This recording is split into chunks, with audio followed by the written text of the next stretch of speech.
Welcome to Beat Diabetes. I'm Dennis Pollock, and we're going to look at a comment that was left under one of my videos for today. This individual writes, fasting glucose this morning was 88. Well, that's excellent. I don't get into the 80s all the time, so when I do, I'm celebrating. Then I do a slight exercise, push-ups, for example, he says. 1.5 hours later, after that, my first glucose reading is 104. Do you think this is normal? Yeah, absolutely. It is in my case and so many that I hear from. A lot of people, if you take your blood sugar when you first wake up, it'll be probably somewhat pleasing to you if you've gotten down to a certain level. And then it will kind of drift up a bit throughout the early morning, up to about mid-morning, and then it may start to drift down again. So is that normal? Yeah, it sure is. They say, I have a real hard time getting my glucose below 105 during the day, even eating all carnivore. Well, the levels that they're at, which is maybe between 105 and 110 milligrams per deciliter, which would be roughly around 6.0 millimoles per liter. That's very common among people that do carnivore after they've been doing it for a while, and people that do low carb as well. That's just common, and it's common for me. So it sounds like they're a bit worried that they would love to be around 88, 90 all day long, as well as throughout the night. That can happen, I suppose, but in many of our cases it doesn't.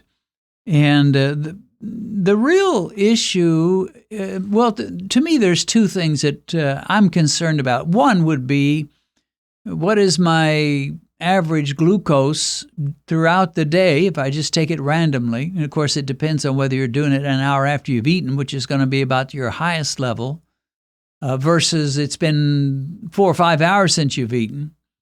Fasting glucose, average glucose, these are things that count and things that I am somewhat concerned about. And then the A1C, to me, is the big mama. If your A1C is good, you've got to be doing something right. However, there are some people whose A1C is relatively good because they're bouncing high and dropping low, bouncing high and dropping low. I don't think that's the best way to get a good A1C. One thing I will say about carnivore, the carnivore diet causes your pancreas to sometimes become a bit lazy because there's just not much for it to do, and it gets used to that. Your body gets used to however you treat it, good or bad or in between.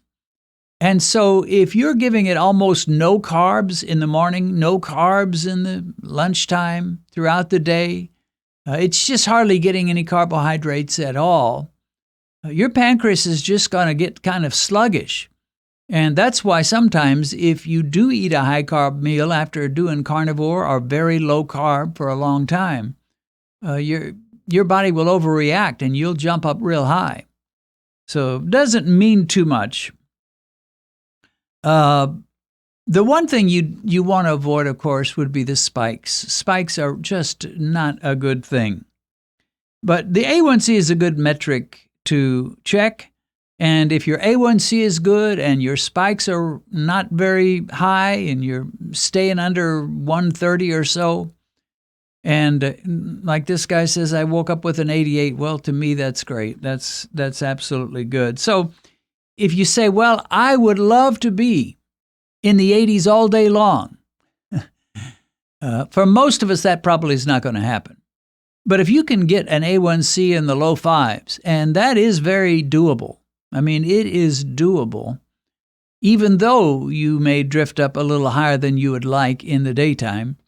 I'd be happy with that, and I am. I mean, I'm a good example of that. My glucose is not in the 80s all day long by any means.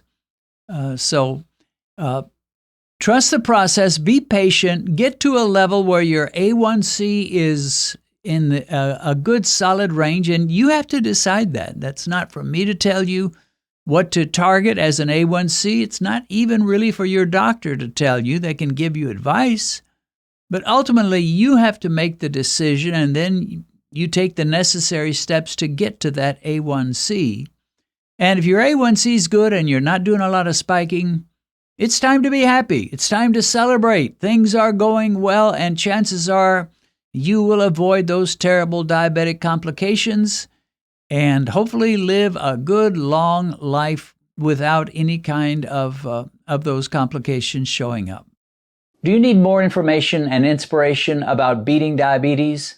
The very first line of our description is nearly always a link to our hundreds of videos toward that one subject, how to beat diabetes. Click on that link and start watching these videos.